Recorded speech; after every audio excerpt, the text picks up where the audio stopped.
নিজের মিটারের এই মাসের বিদ্যুৎ বিল হিসাব করুন খুব সহজেই। প্রথমে আপনার মিটারের ডিসপ্লেতে লক্ষ্য করুন, সেখানে KWH লেখা থাকবে। এই লেখার সামনে যে সংখ্যাটি আছে সেটাই হলো মিটারের রিডিং।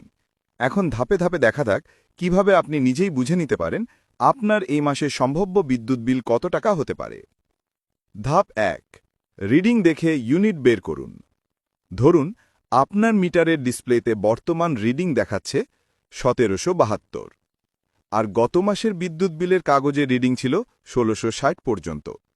তাহলে বর্তমান রিডিং মাইনাস আগের রিডিং সমান ব্যবহৃত ইউনিট, অর্থাৎ 1772 মাইনাস 1660 সমান 112 ইউনিট।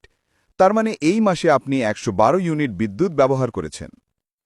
ধাপ 2, ইউনিট অনুযায়ী দাম নির্ধারণ করুন। প্রতি ইউনিটের দাম ধাপে ধাপে নির্ধারিত হয়।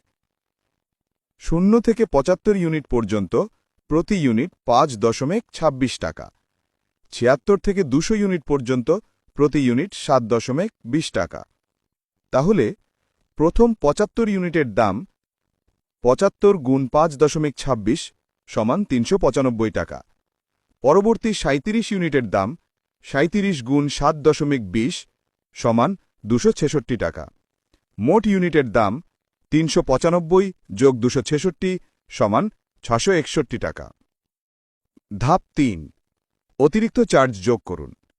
ডিমান্ড চার্জ 42 টাকা, মিটার ভাড়া 10 টাকা, মোট 661 যোগ 42 যোগ 10 সমান 713 টাকা। ধাপ 4, ভ্যাট যোগ করুন। মোট টাকার উপর 5% ভ্যাট ধরা হবে। 713 গুণ 5% সমান 36 টাকা। তাহলে সর্বমোট বিল দাঁড়াবে 713 যোগ 36 সমান 749 টাকা। এভাবে আপনি সহজেই নিজে নিজে হিসাব করে জানতে পারবেন এই মাসে আপনার মিটারের বিল আনুমানিক কত টাকা আসতে পারে। এতে করে প্রতি মাসে আপনি আগেভাগেই ধারণা নিতে পারবেন কোথায় বেশি ব্যবহার হচ্ছে আর কিভাবে বিদ্যুৎ সাশ্রয় করা যায়। ভিডিওটি ভালো লাগলে শেয়ার করুন। আসুন আমরা সবাই বিদ্যুৎ ব্যবহারের সাশ্রয়ী হই আর উন্নত বাংলাদেশ গড়ার পথে একসাথে এগিয়ে যাই। ধন্যবাদ সবাইকে।